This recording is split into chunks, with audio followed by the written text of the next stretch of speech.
প্রথমেই স্যার অধ্যক্ষ মহাশয়কে আমি শুভেচ্ছা জানাচ্ছি অষ্টাদশ বিধানসভার স্পিকার হিসাবে নির্বাচিত হওয়ার জন্য।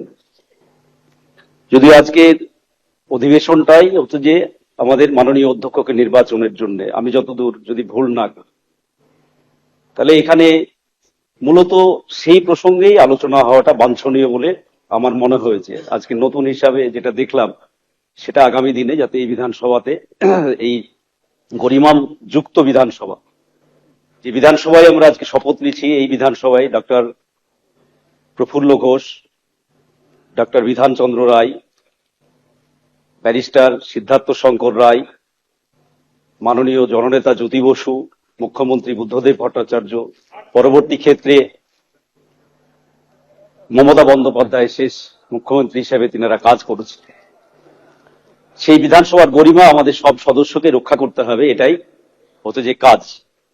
আমি সুদূর মুর্শিদাবাদ থেকে, মুর্শিদাবাদের ডোমকল থেকে নির্বাচিত হয়ে যেদিন মঙ্গলবার শপথ গ্রহণ করলাম, সেদিনই একটু আবেগতাড়িত হয়েছিলাম যে আমি কোথায় এসে এই শপথ নিচ্ছি।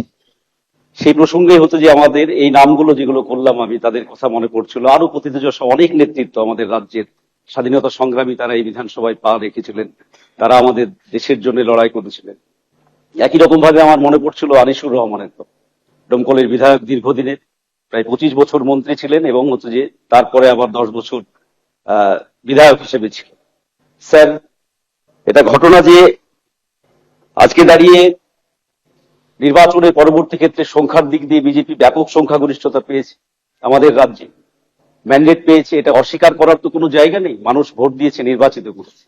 কিন্তু বিধানসভা বা লোকসভা আমরা জানি যে আমরা যে কথাগুলো শুনে এসেছি বা শিখে এসেছি রাষ্ট্রবিজ্ঞানে, সেটা হচ্ছে যে হাউস বিলংস টু অপোজিশন। বিধানসভা বা লোকসভা হচ্ছে বিরোধীদের, এবং এই বিরোধীদের যে কথা বলার অধিকার বা বিরোধীদের যে হচ্ছে যে বক্তব্য রাখার অধিকার, বিশেষ করে সরকারের যে কাজ কর্ম, সেইগুলো গঠনমূলকভাবে সমালোচনা করা, ত্রুটিগুলো ধরিয়ে দেওয়া, এটাই হচ্ছে যে বিরোধীদের একমাত্র কাজ। আমরা মনে করি যে হচ্ছে যে সরকারের দর্পণ হচ্ছে যে এই অধিবেশন কক্ষ, যার ফলে হচ্ছে যে আমরা, এটা কথা ঠিক, 34 বছর আমরা সরকার চালিয়েছি আমাদের, তারপরে আমরা গত নির্বাচনে শূন্য হয়েছিলাম।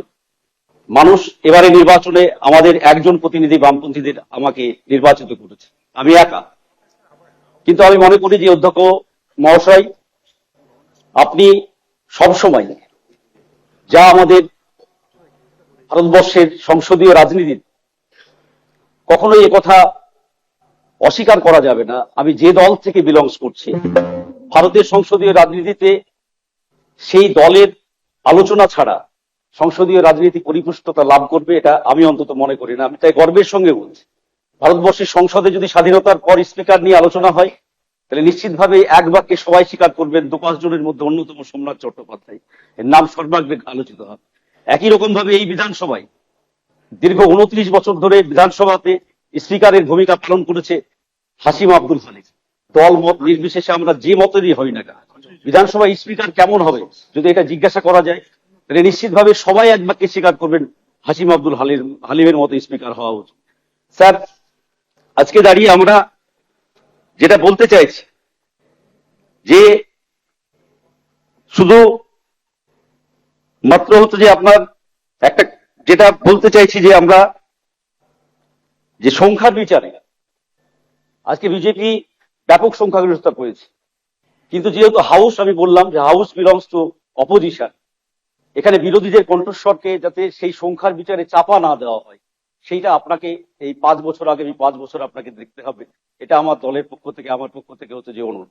একই রকম ভাবে সংখ্যা নয়, গঠনমূলক হচ্ছে যে সমালোচনা, সবার সমানাধিকার এই বিধানসভাতে, তারপর হচ্ছে যে গণতান্ত্রিক অধিকার, সেইগুলো যাতে এই বিধানসভাতে প্রতিষ্ঠিত হয়, তা অভিভাবকের মতো আপনি যদি দেখেন, তবেই আগামী দিনে আমাদের রাজ্যের যে গণতান্ত্রিক গরিমা, যা আমি মনে করি ব্যক্তিগতভাবে এবং আমরা দলগতভাবে, যা গত 15 বছর ধরে এই বিধানসভাতে এবং বিধানসভার বাইরে ধূলিসাৎ করা হয়েছে, আমরা অনুরোধ করব আপনার মাধ্যমে সেই এই বিধানসভার গরিমা। আমরা দেখেছি এই বিধানসভাতে বিধানসভার সদস্যদেরকে আক্রমণ করা। সংক্ষেপে করুন, সংক্ষেপে।